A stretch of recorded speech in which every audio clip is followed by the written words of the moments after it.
రామ జయ జయ రామ శ్రీరామ జయ రామ జయ జయ రామ సర్వలోకస్య అమ్మ వినాలి మాట్లాడుకోకూడదు మీరు పవిత్రమైనటువంటి మన అయోధ్య రాముల వారి తాలూకా ప్రతిష్ట మహోత్సవాలు జనవరి 22వ తేదీన అతి భవ్యముగా మరి కోట్లాది మంది రామ సేవకులు రామ భక్తులు వారి ప్రాణత్యాగాలకి మరి ప్రతీకగా నిలుస్తున్నటువంటి అటువంటి రాముల వారి ఈరోజు అయోధ్య నుండి స్వామివారి అక్షతలు ప్రతి హిందూ బంధు ఇంటికి కూడా చేర్చాలని ప్రతి హిందూ చేతిలో శ్రీరామచంద్ర మూర్తికి సీతా మహాతల్లికి జై శ్రీరామ్ జై జై శ్రీరామ్ జై శ్రీరామ్ జై జై శ్రీరామ్ శ్రీరామ జయ రామ జయ జయ రామ శ్రీరామ జయ రామ జయ జయ రామ మీరు వాయించాలి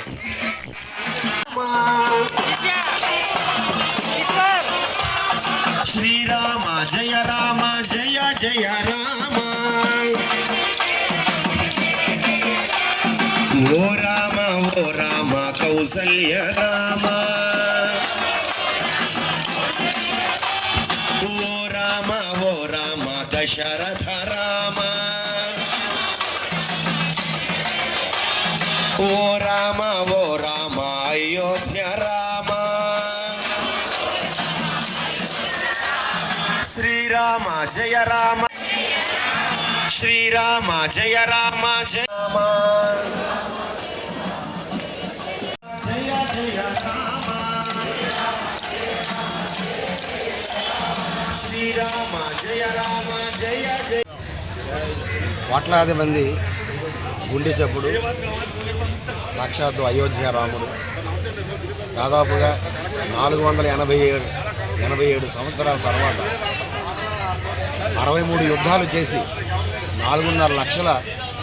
హిందూ బంధువులు రామ సేవకులు రామ భక్తులు ప్రాణత్యాగాలు చేసి అయోధ్య భవ్యమైన రామాలయ నిర్మాణానికి ఈ దేశం సర్వోన్నత న్యాయస్థానం అలాగే కేంద్ర మోదీ గారి ప్రభుత్వం ఉత్తరప్రదేశ్ ఉండేటువంటి యోగి ఆదిత్యనాథ్ గారు రాష్ట్ర ప్రభుత్వాలు సహకారాలతో హిందువుల కళ రామభక్తుల కళ సాకారం కాబోతుంది. ఈ దేశం పైన ఉండేటువంటి మచ్చని హిందూ జాతి పైన ఉండే మచ్చని తొలగించి సువర్ణ అక్షరాలతో లిఖించేటువంటి గడియలు రేపు జనవరి 22వ తేదీన ప్రపంచంలో హిందూ జాతి అందరూ కూడా చూస్తూ ఉన్నారు. అయోధ్య రాముల వారు భవ్యమైనటువంటి ఆలయ ప్రతిష్టా మహోత్సవాలు అంకురార్పణ జరిగినది. ఆ సందర్భంగా అయోధ్య నుండి ప్రతి గ్రామానికి ఎవరెవరైతే రామభక్తులు రాముల వారి ఆలయ నిర్మాణానికి ₹1 నుండి కొన్ని లక్షల రూపాయలు విరాళాలుగా భక్తితో సమర్పించారో అటువంటి ప్రతి గ్రామానికి ప్రతి వాడకి ప్రతి పల్లెకి ప్రతి పట్టణానికి కూడా ఆ రాముల వారి దివ్యమైన ఆశీర్వచనాలు అక్షతల రూపంలో గ్రామానికి చేర్చేటువంటి గొప్ప ప్రక్రియ మరి అయోధ్య భవ్యమైనటువంటి రామాలయ తీర్థ క్షేత్ర ట్రస్ట్ వాళ్ళు అప్పచెప్పి దేశవ్యాప్తంగా ఈ అక్షతల పంపిణీ కార్యక్రమం చేపట్టడం అందులో భాగంగా ఈరోజు విశాఖ మహానగరంలో ప్రతి ఇంటికి కూడా ఈ అక్షతలు చేర్చే కార్యక్రమం జరుగుతుంది. మరి ఇది చాలా పూర్వజన్మ సుకృతం. ఆ రాముల వారి ఆశీస్సులు ఇన్ని సంవత్సరాల తర్వాత శతాబ్దాలు నిరీక్షించి దశాబ్దాలు శతాబ్దాలు నిరీక్షించినటువంటి కళ సాకారం కావడం ప్రతి హిందూ గర్విస్తున్నారు, ప్రతి హిందూ కూడా ఆనందిస్తున్నారు. అటువంటి అక్షతలు ప్రతి ఇంటికి కూడా చేరి ఆ ఇళ్లలో శుభాలు జరగాలని రాష్ట్రము దేశము సస్యశ్యామలముగా ఉండాలని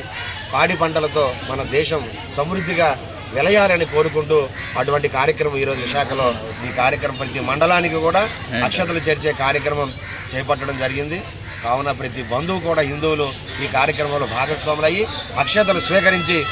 ఆ రాముల వారి దివ్యమైన ఆశీస్సులు పొందాలని మరీ కోరుతున్నాం. జై శ్రీరామ్.